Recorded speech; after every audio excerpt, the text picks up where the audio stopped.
Assalamualaikum warahmatullahi wabarakatuh. Melanjutkan video-video sebelumnya, kali ini kita akan bicara tentang masalah kitab suci. Di dalam dadamu ada Al-Quran. Sesuai atau tidak yang saya tuturkan Kanda, Syekh Dumba pasti tahu.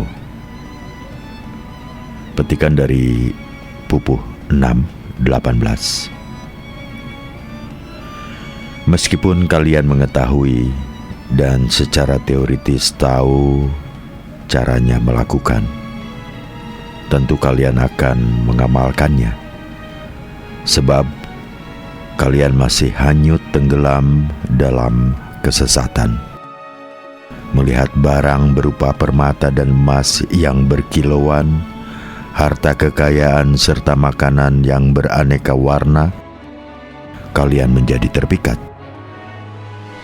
Jelas bahwa perilaku kalian itu salah. Sudah banyak ilmu yang kalian tuntut, bahkan kadang-kadang kalian bermimpi dalam alam ilmu. Tetapi dasarnya kalian santri gundul yang memburu hasil akal yang busuk, maka kalian senang kalau ada yang sedekah. Ya, sebelumnya telah diterangkan bahwa dalam pandangan orang Jawa ada dua macam kitab, yaitu kitab teles, kitab basah, dan kitab garing atau kitab kering. Kitab basah ini merupakan kitab yang ada dalam diri seseorang. Ketika menjelaskan kepada Syekh Dumba, Syekh Siti Jenar menyebutkan bahwa dalam dada Syekh Dumba ada Al-Quran. Kitab suci perlu dikupas agar tidak terjadi kesalahpahaman dalam memahami ajaran Syekh Siti Jenar. Apalagi setiap agama yang masuk ke Indonesia ini membawa kitab sucinya masing-masing. Sedangkan dari segi sejarah, tak ada bukti bahwa manusia Nusantara sebelum kedatangan agama itu memiliki kitab suci. Dan juga perlu dipahami, pada umumnya orang yang percaya kepada kitab suci itu tertutup, tidak mudah menerima kritikan yang terkait dengan kitab sucinya. Apa perlunya kitab suci? Inilah bagian pertama yang perlu kita pahami. Di bumi ini ada masyarakat yang berkitab atau biasa disebut ahli kitab. Ada pula masyarakat yang tidak berkitab. Dan yang dimaksud dengan kitab adalah kitab suci, holy book alias buku suci. Kata suci atau buku suci adalah kitab yang memuat sabda suci atau kalam ilahi, yang dengan tegas dapat dikatakan bahwa semua kitab yang dibawa oleh para nabi dan rasul adalah kitab suci atau lembaran suci. Bila kita perhatikan sejarah manusia, kita tidak menemukan alasan yang kuat mengapa ada masyarakat yang berkitab dan ada yang tidak. Yang jelas, masyarakat yang sangat kuat dalam pemberdayaan akal pikirannya tidak memiliki tradisi nabi-nabi dan kitab suci. Contohnya, ya masyarakat Yunani dan Romawi. Masyarakat yang sangat kuat dalam mengembangkan budaya tutur atau budaya lisan juga tidak berkitab. Misalnya, suku-suku yang menghuni kepulauan Nusantara. Bila dilihat dari perjalanan sejarah, kitab tertua yang ada pada saat ini adalah kitab suci agama Hindu. Kitab suci Hindu diperkirakan telah ada sejak 5.000 tahun yang lalu. Kemudian yang lebih muda adalah kitab suci agama Yahudi, Majusi, Buddha, dan Konghucu. Kitab-kitab suci tersebut telah hadir sekitar 2500 tahun yang lalu. Dan yang lebih muda lagi adalah Perjanjian Baru, kitab suci agama Kristen, Al-Quran, Islam, dan kitab-kitab suci agama Sikh atau Adigran sekitar abad ke-16, dan agama Bahai yang dikembangkan pada pertengahan kedua abad ke-19. Apa yang disebut ini sebatas yang tercatat pada buku-buku pengetahuan umum.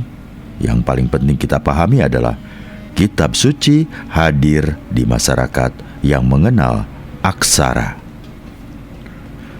Umumnya, kitab suci memuat hal-hal yang bersifat supranatural, misalnya Tuhan, dewa, malaikat, atau makhluk halus lainnya. Memuat kepercayaan tentang dunia yang akan datang, misalnya surga dan neraka sebagai imbalan dan balasan bagi perilaku manusia yang hidup di dunia ini. Memuat kisah kepahlawanan, peperangan, dan penegakan kebenaran. Memuat aturan-aturan kebangkitan kepada Tuhan. Memuat aturan-aturan kebaktian kepada Tuhan. Memuat aturan-aturan tentang kehidupan bermasyarakat. Selidik punya selidik. Kitab suci itu sebenarnya untuk menuntun kehidupan batin manusia, kehidupan spiritual.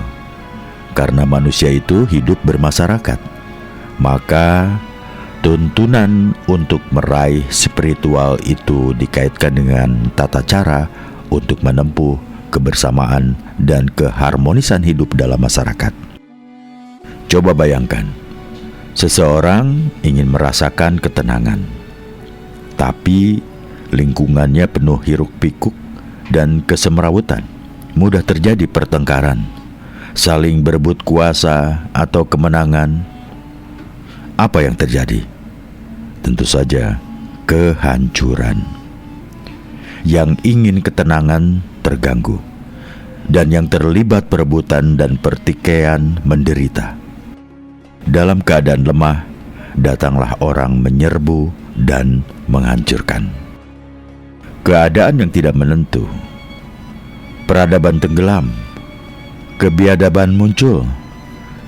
Dalam kondisi itu, biasanya ada saja orang-orang yang prihatin, orang-orang yang merasa terpanggil untuk menyelamatkan umat, terutama untuk umat manusia yang berada di wilayah keprihatinan itu. Ada yang berupa filosof, ada yang menyatakan dirinya sebagai nabi dan rasul, ada yang menjadi empu, ada yang bertindak sebagai pandita ratu, ada yang menyatakan sebagai Mahdi, dan lain-lain. Yang terpenting, misi orang-orang tersebut adalah untuk penyelamatan manusia. Menurut Robert N. Billah, seorang ahli sosiologi agama, gambaran agama seperti yang disebutkan tadi merupakan agama historis. Menurut Billah, ada 5 tahap perkembangan agama di bumi ini, yaitu agama primitif, agama arkais, historis, modern awal, dan modern. Agama-agama besar seperti Yahudi, Kristen, Islam, Hindu, dan Buddha tergolong agama historis. Yang dijelaskan adalah agama historis, modern awal, dan modern karena perkembangan agama-agama yang ada di dunia berkaitan dengan ketiga agama itu. Agama historis muncul pada masyarakat yang beraksara, bersifat transendental, yaitu berkaitan dengan sesuatu yang berada di luar jangkauan pengalaman biasa dan ilmiah. Penurunan terhadap nilai kosmoempiris. Dunia kini setengahnya ditolak dan dihadapkan pada dunia setengah mati. Sehingga agama historis ini mempunyai pandangan dualisme. Kepedulian religius cenderung berpusat pada akhirat, penyelamatan sebagai tujuan utama agama historis. Agama modern lain lagi, kata sang maestro sosiologi agama. Struktur yang bersifat hierarkis, baik dalam dunia kini maupun dunia nanti, mulai diruntuhkan. Konsekuensi logisnya, keselamatan tidak terdapat dari jenis pelarian diri dari dunia ini, tapi berada di tengah aktivitas manusianya sendiri. Tindakan otonom positif di dunia ini menggantikan sikap pasif menerima dunia. Kebaktian mulai ditinggalkan dan tindakan keagamaan identik dengan seluruh kehidupan. Tekanannya pada iman dengan kualitas batin dan bahkan terletak pada tindakan lahiriah yang tampak religius. Kecenderungan ke arah agama modern awal ini terdapat pada semua agama historis, termasuk juga dalam Taoisme dan Konfusianisme. Namun, baru Protestan yang telah berhasil membangun kelembagaannya. Agama ini telah berhasil mengubah sikap pemeluk agama Kristen dan sikap menolak dunia dengan sikap menerima dunia sebagai tempat yang sahih untuk menjalankan perintah ilahi. Dalam agama modern awal, hierarki keagamaan seperti orang-orang suci, malaikat, dan lain-lainnya dihilangkan. Yang disebut sebagai orang-orang terpilih adalah mereka yang benar-benar termasuk dalam kelompok terdepan pemenuhan rencana ilahi, bukan sebagai elit keagamaan dalam pengertian kualitatif, tetapi munculnya struktur kelembagaan dalam pengertian kuantitatif. Misalnya, munculnya lembaga-lembaga ekonomi, sains, pendidikan, hukum, dan lain-lainnya. Nah, menurut sang profesor itu, perkembangan agama berikutnya adalah tumbuhnya agama modern. Yang menjadi kriteria agama modern bukan munculnya agama baru, tapi timbulnya sikap-sikap yang modern. Misalnya, sistem simbol keagamaan yang dualistik ditinggalkan. Dunia dan akhirat bukan sebagai dua hal yang dipertentangkan. Satu dunia dan bukan dua dunia bagi keduanya. Tapi tidak kembali ke monisme primitif yang memandang hanya ada satu dunia, yaitu dunia yang dialami ini. Agama modern melihat dunia ini sebagai wujud tunggal, tetapi merupakan dunia tidak terbatas. Dan sekarang kita menyaksikan itu. Agama modern mendorong masyarakat yang mampu mengembangkan gagasan baru. Gagasan tentang sistem sosial yang dapat memperbaiki dirinya sendiri. Agama yang dapat menghasilkan masyarakat yang demokratis. Kelenturan masyarakat mampu mengimbangi kekakuan doktrin agama. Setiap individu berusaha untuk mengajukan solusinya sendiri. Lembaga keagamaan hanya mengkoordinasi. Dalam agama modern, simbol-simbol ditinggalkan. Kekristenan tanpa gereja, kesalehan tanpa masjid, kebaktian tanpa pura, dan dharma tanpa vihara. Keselamatan merupakan tindakan nyata manusia mengatasi berbagai macam ketimpangan hidup. Misalnya, mengatasi kemiskinan, kebodohan, dan ketidakadilan. Persamaan, persaudaraan, dan kebebasan merupakan arah yang dituju. Hidup harus ramah terhadap lingkungan. Hamemayu hayuning bawana.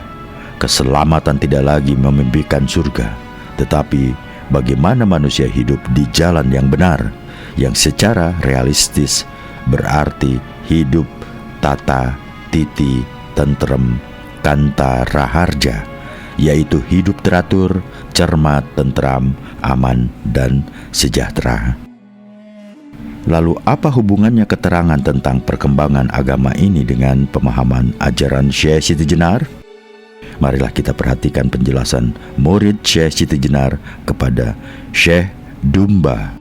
Dijelaskan bahwa di dalam dada ini ada Al-Quran.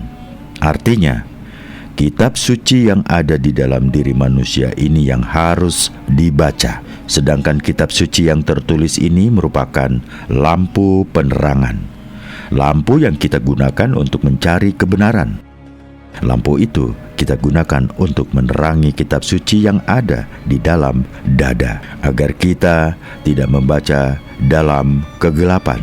Karena itu, agama apa saja bagi Syekh Siti Jenar dan murid-muridnya tidak berbeda, karena fungsinya sama-sama sebagai pelita.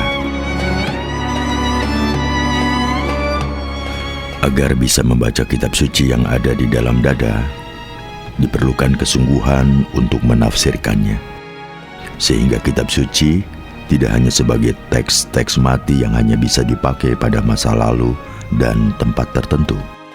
Kitab suci harus dinyalakan kembali, diganti sumbu dan minyaknya agar lebih terang. Jika perlu, dimodifikasi. Minyak diganti baterai, sumbunya diganti dengan bohlam yang ditempatkan dalam reflektor yang sangat mengilap. Cahayanya sangat terang. Kalau pelita yang digunakan itu tetap remang-remang, jangan harap bisa menemukan sesuatu yang objektif. Begitulah perumpamaan dalam membaca kitab suci yang dikemukakan oleh Syekh Siti Jenar. Kitab suci hendaknya tidak dibaca secara harfiah. Teks-teks yang fungsional Arab itu harus dibaca ala Jawa. Mengapa? Karena budaya sebagai landasan hidup bangsa antara Arab dan Jawa itu berbeda. Contoh konkretnya begini. Seorang anak Jawa bila berjalan di depan orang yang lebih tua akan membongkokkan badannya. Dalam Al-Quran tentu saja ajaran demikian itu tidak ada. Loh, kalau membacanya ala Arab, ya halal-halal saja berjalan di depan orang tua atau orang yang lebih tua tanpa etika, sopan santun. Dalam hasanah Jawa, Al-Quran atau kitab-kitab suci lainnya itu hanyalah sastra. Sedangkan praktik nyata kehidupan itu adalah gending, musik. Nah, setiap bangsa mempunyai jenis alat musiknya sendiri. Perumpamaannya, meskipun sastranya sama, yaitu sama-sama Al-Quran dan hadis, tetapi gendingnya tidak sama. Yang Arab ala rebana dan yang Jawa ala gamelan Jawa. Agar Al-Quran itu dapat dilaksanakan oleh orang Jawa, maka gending gamelanlah yang dipakai. Mengingat kenyataan sastra gending itu, Syekh Siti Jenar tidak mengajarkan syariat Islam berdasarkan bentuk lahiriah Arab, tetapi betul-betul Jawa. Misalnya syahadat, Syekh tidak mengajarkan syahadat dengan mengucapkan Asyhadu alla ilaha illallah wa asyhadu anna Muhammadar Rasulullah. Saya bersaksi tiada Tuhan selain Allah, dan saya bersaksi bahwa sesungguhnya Muhammad itu Rasulullah. Bagaimana syahadat Syekh Siti Jenar? Dari berbagai literatur dapat dipahami bahwa syahadat Syekh Siti Jenar adalah adanya pengakuan bahwa diri manusia itu sejiwa dengan Gusti Zat Maulana, Tuhan yang Maha Melindungi. Yang kedua, diri manusia yang sudah merasa sejiwa dengan Gusti Zat Maulana merupakan perwujudan dari Muhammad. Syahadat kedua merupakan konsekuensi logis dari syahadat pertama. Lalu, apa implikasi dari syahadat yang diajarkan Syekh Siti Jenar? Pertama, manusia harus berperilaku sebagaimana Tuhan berperilaku. Di antaranya yang ditekankan adalah kejujuran, kasih sayang, dan kemandirian dalam hidup ini. Kedua, derajat manusia itu sama. Manusia harus saling menolong dan tidak ada yang merasa lebih tinggi dari yang lain. Tidak ada kewenangan manusia memerintah sesamanya. Ketiga, karena manusia itu sejiwa dengan Tuhan yang Maha Melindungi, maka tidak perlu lagi ada simbol-simbol keagamaan. Keempat, dalam syahadat kedua dinyatakan bahwa setiap diri manusia itu merupakan perwujudan Muhammad. Karena itu, manusia harus mencari sendiri jalan hidupnya, bukan meniru-niru orang lain. Seperti Nabi Muhammad yang harus menelusuri sendiri jalan kebenaran itu. Beliau cari di Gua Hiro. Setiap 1 bulan penuh di bulan Ramadan, dan pencarian ini dihentikan setelah ketemu. Kelima, sebagai konsekuensi logis syahadat kedua, manusia tidak boleh terbelenggu harta dan kekuasaan dalam hidup di dunia ini agar tidak dalam kesesatan terus. Nah sekarang, bandingkan ajaran Syekh Siti Jenar dengan uraian seorang profesor sosiologi itu. Ternyata analisis Bella tentang agama modern pada tahun 1963 tidak jauh berbeda dengan yang disampaikan oleh Syekh Siti Jenar. Hanya saja, Syekh Siti Jenar menyampaikan ajarannya pada waktu dan tempat yang belum kondusif bagi ajarannya. Waktu dan tempat di pemerintahan Demak tidak membantu bagi perkembangan ajaran Islam ala Syekh Siti Jenar. Kepentingan politik lebih menonjol dari ajaran agama. Karena itu, para wali tidak gegabah untuk melarang Syekh Siti Jenar. Para wali tetap mencari jalan keluar yang aman bagi Syekh Siti Jenar. Terlalu dini kearifan beragama diajarkan oleh Syekh Siti Jenar. Apalagi perselisihan antara Demak dengan Pengging baru usai. Kekuasaan Pengging telah dihancurkan oleh Demak dengan menggunakan para santri. Berbondong-bondongnya orang tertarik pada ajaran Syekh Siti Jenar menimbulkan rasa khawatir bagi Demak. Khawatir terjadi pemberontakan yang tidak bisa dipadamkan. Dengan ditumpasnya Syekh Siti Jenar dan Pengging beserta para pengikutnya oleh Cekopo, raja keturunan Mongol itu, padamlah kembali pelita kearifan Jawa. Zaman Syekh Siti Jenar rupanya zaman bagi munculnya reformasi agama. Di Eropa lahir reformasi Protestan. Di India lahir agama Sikh untuk mengatasi pertikaian pemeluk Hindu dan Islam. Di Jepang bangkit reformasi agama Buddha. Yang sukses mendunia adalah reformasi Protestan. Sedangkan yang berhasil di negerinya sendiri adalah kebangkitan Buddha di Jepang. Agama modern ternyata tidak melahirkan kitab suci. Agama modern memerlukan penafsiran ulang kitab suci agar agama membumi. Di dunia ini, kegigihan menafsirkan agama beserta kitab sucinya terjadi di Jawa. Sejak awal abad Masehi ketika Hindu dan Buddha masuk Jawa, terjadi pembumian agama. Lahirlah Borobudur sebagai simbol Buddha yang berbeda dengan bentuk lahiriah Buddha dimanapun di dunia. Sejak abad 11 Masehi, lahir karya-karya sastra Hindu yang indigenus yang berasal dari Nusa Jawa sendiri. Banyak kitab Mahabharata digubah oleh para empu Jawa, sehingga kisahnya terasa sangat Jawa. Nah, kitab suci tetap diperlukan. Biarkan sastranya sebagaimana adanya, tetapi gendingnya, musiknya harus dapat dinikmati orang-orang Jawa dan Nusantara. Rasa Timur Tengah harus dijadikan rasa dan selera Nusantara. Contohnya musik dangdut, musik ini sudah berasa Nusantara. Meskipun rasanya telah sesuai dengan selera Nusantara, tetapi toh orang tetap tahu persis bahwa musik dangdut itu bergaya India. Bahkan ketika memperdengarkan lagu dangdut kepada seorang Jepang, dia langsung mengatakan bahwa itu musik India. Demikian yang bisa saya sampaikan untuk video kali ini, dan kita akan lanjutkan di video-video selanjutnya. Terima kasih atas perhatiannya. Wassalamualaikum warahmatullahi wabarakatuh.